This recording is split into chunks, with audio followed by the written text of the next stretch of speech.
आङो जोबोद दुखु मोनदों आरो आङो मैया पुलिसजों रायलायहरदों हराव जे बिनि सायाव इनकुवारि जानांगौ आरो बेबायदि खालामनो मोना मानोना माहारि आफादखौ बयबो जोथोन लानांगौ बेखौ बयबो जोङो मान होनांगौ। दिनै जे गोबां मानसिफोरा जइन जादों बे मानि बिनि साइनखौ मा होनना बुंदों? बोसोरथाम सिगाङाव जेब्ला बिसायख'थिनि फोसावनाय हाबाफारियाव फैदोंमोन बे ओनसोलनि रायजो राजाफोरनि माखासे सिनियरफ्रा आंखौ बुंदोंमोन जे नोंथांमोना जाहाथे हाग्रामा महिलारिनि BPF सरकार बायदि जाया मोजां जानायखौ जों हास्थायो अब्ला अरायसम जोङो नोंथांमोनजों थागोन।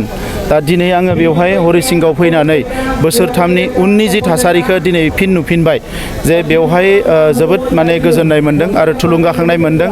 रोजा रोजा रायजो राजाफ्रा फैनानै दिनै UPPLनि पार्टिनि जि माने जथुम्मा बेवहाय बाहागो लाफैदों। आङो बिथांमोननिसिम गोसो गोरबोनिफ्राय साबायखर बावो आरो दिनै मोनसे फोथायनाय फैदों जे निस्सय जोङो माबा मोनसे खामानि मावनो हादों।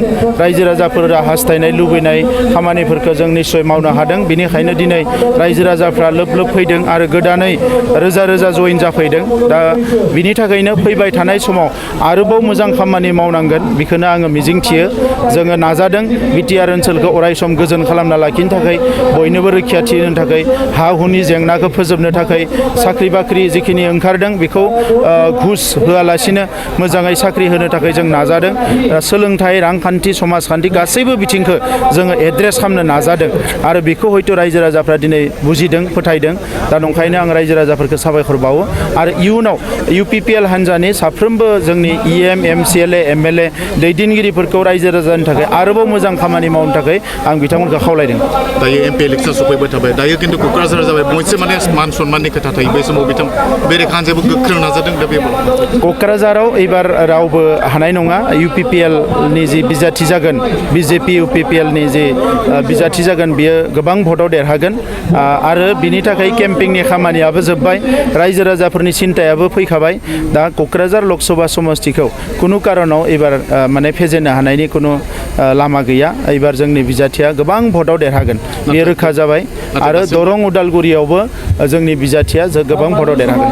नाथाय दासिमबो अबुरु जिथु माने आफाद दंमोन बै समाव बिथांमोना आगोलनि जि थासारि बे गैला। बिथांमोननि जि टिम बियो गावस्रा गावस्रि जाबाय गोबाङानो जोंदोबो फैबाय। दा नंखायनो बिथांमोना जेसेबां नाजाया मानो एबारनि बिसायख'थियाव बिथांमोना खुनु कारनाव माने देरहानो हानाय नङा। बावैसो सिगां माने दायो बर' थुनलाइ आफादनि गाहाय नेहाथारिखौ मोनसे आङो जोबोद दुखु मोनदों आरो आङो मैया पुलिसजों रायलायहरदों हराव जे बिनि सायाव इनकुवारि जानांगौ आरो बेबायदि खालामनो मोना मानोना माहारि आफादखौ बयबो जोथोन लानांगौ बेखौ बयबो जोङो मान होनांगौ आरो बिथांमोननि रैखाथि होनाया जोंनि माहारिनिनो बिबान।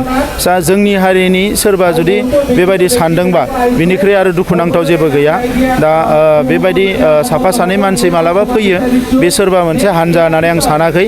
दा बिथाङा मोजां खामानि मावाखै इयुनाव जाहाथे बेबायदि खामानिनिफ्राय गोजानाव थायो।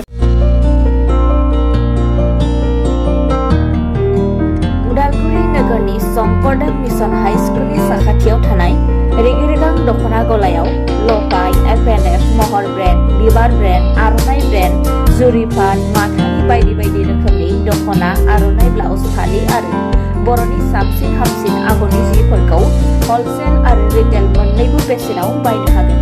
बेनि थाखाय नोंथाङा 7896313108 एबा 8471820909 जानबुं नाम्बाराव सुलाद लानो हागोन।